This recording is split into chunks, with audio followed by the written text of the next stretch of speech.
오늘 본문에 나온 헤롯은 헤롯 대왕의 손자인 헤롯 아그리파 1세입니다. 이들은 정말 할아버지를 닮아서 그런지 상당히 권모술수가 강하고 정치적인 수완이 탁월한 것을 볼 수 있습니다. 헤롯 아그리파는 아버지 때에, 할아버지 때에 했던 그 성전 공사를 하는데 이것은 하나님을 섬기기 위함이 아니었습니다. 그것은 유대인의 환심을 사기 위한 목적으로 그렇게 했습니다. 그러니까 헤롯 성전이 AD 20년에 시작해서 BC 20년에 시작해서 AD 63년에 끝났습니다. 무려 83년의 기간을 거칠 정도로 굉장히 오랫동안 공사했죠. 그 이전에 있는 스룹바벨 성전은 작고 초라하고 쇠락해서 그냥 뭐 성전인가 보다 한 정도였으니까 이 성전 건축을 할아버지, 아버지, 아들 때까지 헤롯 아그리파 때 결국 완공을 하게 됩니다.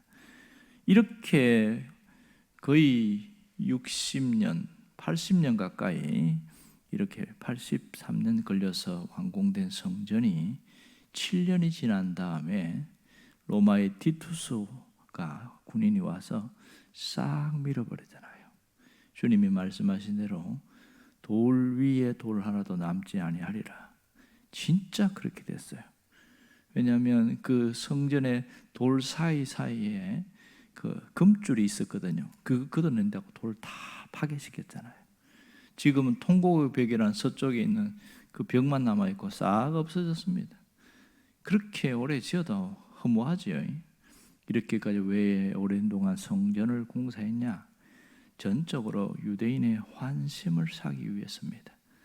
오늘 야고보를 죽인 이유도 종교적인 이유가 아니었습니다. 야고보가 잘못을 해서 죽인 것도 아니었습니다. 그들의 환심을 사기 위한 것이었습니다. 이때가 언제입니까? 오늘 성경에 나온 대로 무교절이라 이렇게 말합니다. 무교절은 유월절 기간의 7일간을 말합니다. 그러니까 유월절과 무교절은 같이 병행됩니다.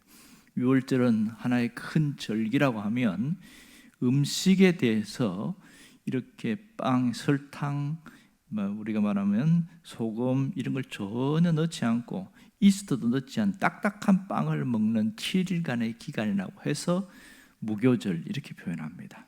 그러니까 큰 것으로는 유월절이지만 음식에 관해서 이렇게 먹기 때문에 무교절이다. 쓴 나물과 누룩 없는 빵 진짜 맛없습니다. 이게 네 맛도 아니고 내 맛도 아니고 그걸 7일간 먹으니 얼마나 힘들겠어요. 이때에 야고보를 죽였단 말이에요. 그리고 베드로를 잡아서 처형시키기 위해서 기다리고 있었고, 자, 이것은 순전히 유대인들의 환심을 사기 위해서입니다. 그러면 왜 이 헤롯 아그리파가 이렇게까지 하느냐는 거예요. 그 당시에는 배경이 있어요. 자, 예루살렘에 살고 있는 사람이 몇만 명밖에 안 됩니다. 그런데 가장 큰 절기 중에 하나인 유월절에는 저 시골에서도 올라오고 외국에서도 오고 디아스포라라고 그러죠. 그 유월절 절기를 지키기 위해서 오는데 무려 100만 명이 모입니다. 유월절마다 모든 지도자들이 긴장을 하고 있어요. 그러니까 종교적인 열기와 함께 거기에서 조금만 문제가 생기면 큰 폭동이 일어나니까 당시 빌라도도 이것을 굉장히 두려워했어요. 예수님이 무죄인 것을 알면서도 밀란이 일어날 걸 두려워하였다 이렇게 말하는 것은 큰 폭동이 일어나면 그들을 진압할 수 있는 군사가 당장 없거든요. 그러니 그들의 환심을 살 수밖에 없어서 사형 언도를 내린 거고요. 이 헤롯 아그리파도 이들의 환심을 사기 위해서 교회 지도자인 야고보를 참수형을 하게 된 겁니다. 이걸 보고 이 지도자들, 종교 지도자들이 너무 기뻐한 거예요. 헤롯은 자신이 이 헤롯이 자기가 한 그 일 자체가 기쁜 것이 아니라 자기의 권력을 유지할 수 있는 것 때문에 기뻐했다. 이런 것을 이렇게 평가할 수 있겠지요. 오늘 헤롯이 이렇게까지 할 수밖에 없었던 것은 오로지 자신의 권력을 유지하는 데 모든 것이 집중되어 있기 때문에 그렇습니다. 그가 기뻐한 것은 이렇게 정치적인 목적이 있고 자기 욕망을 이루는 것이 핵심이었다, 이렇게 할 수 있겠지요. 한마디로 그는 자기 권력 유지라는 자신의 욕망에 사로잡혀서 살아왔던 자다, 이렇게 말할 수 있습니다. 그렇다면 오늘 우리가 여기서 우리가 깊이 생각할 게 하나가 있습니다. 그것은 우리는 무엇으로 기뻐하는가 하는 점입니다. 무엇으로 기뻐하는가는 거예요. 나를 기쁘게 하는 것, 내가 일을 하면서 기뻐하는 그것은 무엇인가, 이걸 한번 생각해 보라는 것이죠. 내가 기뻐하는 것이 자신의 욕망을 이루기 위한 것이라면 헤롯과 별반 차이가 없다는 것이죠. 여러분, 우리의 기쁨은 세상에 있는 것이 아니라 하나님이 되어야 합니다. 하나님을 잘 섬기는 것이 우리의 삶의 목적이 되고 그것으로 기뻐할 수 있어야 진정한 기쁨이다, 이렇게 표현할 수 있습니다. 하지만 신앙인들 중에서 하나님을 기쁘시게 하는 방법을 여러 가지로 생각합니다. 어떤 분은 돈을 많이 벌어서 헌금을 많이 하는 것으로 기뻐하려고 하고 있습니다. 하나님은 물질을 내는 것을, 헌금 드리는 것을 좋아한다, 그렇게 해서 정말 많이 내는 분도 있어요. 진짜 그럴까? 하나님이 돈이 없어서 하나님이 물질을 요구할까?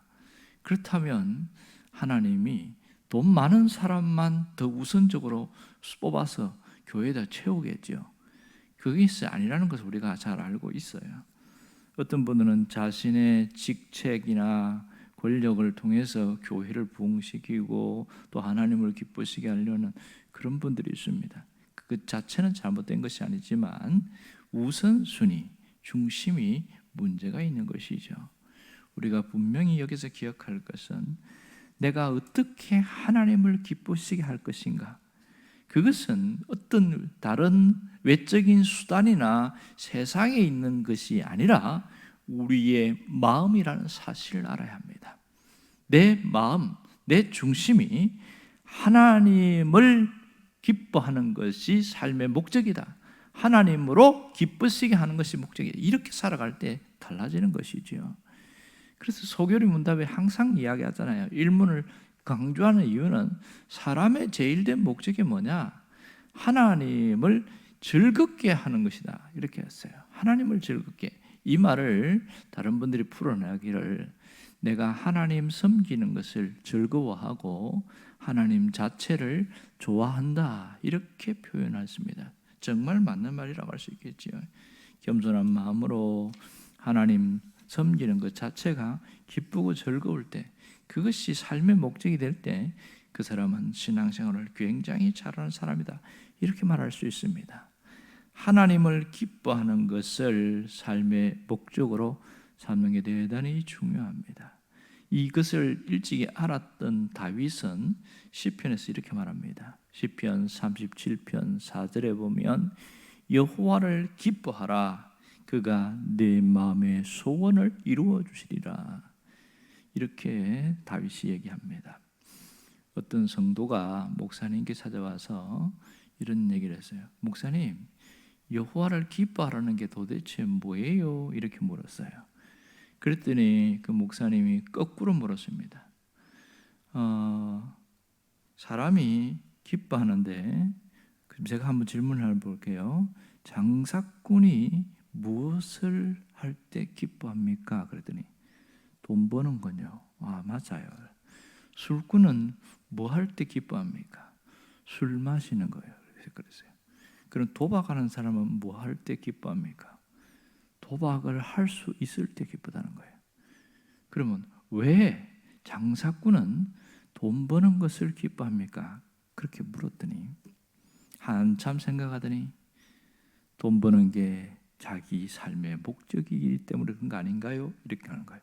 맞습니다. 장사꾼은 내가 어떻게 바르게 돈을 벌었느냐 관심 없습니다. 얼마를 벌었느냐 여기에 관심이 있습니다. 왜냐하면 돈을 많이 버는 것이 목적이기 때문에 그렇습니다. 술꾼은 내가 집안일도 챙기고 가족도 챙기고 그러면서 술 먹는 거 신경 안 씁니다. 술만 먹을 수 있으면 좋아합니다. 누가 되든지. 도박도 마찬가지고요. 가정이 파탄 나든지 가족이 어떻게 되든지 관심 없습니다. 내가 도박만 할 수 있으면 그렇게 좋은 거예요. 왜 그럴까요?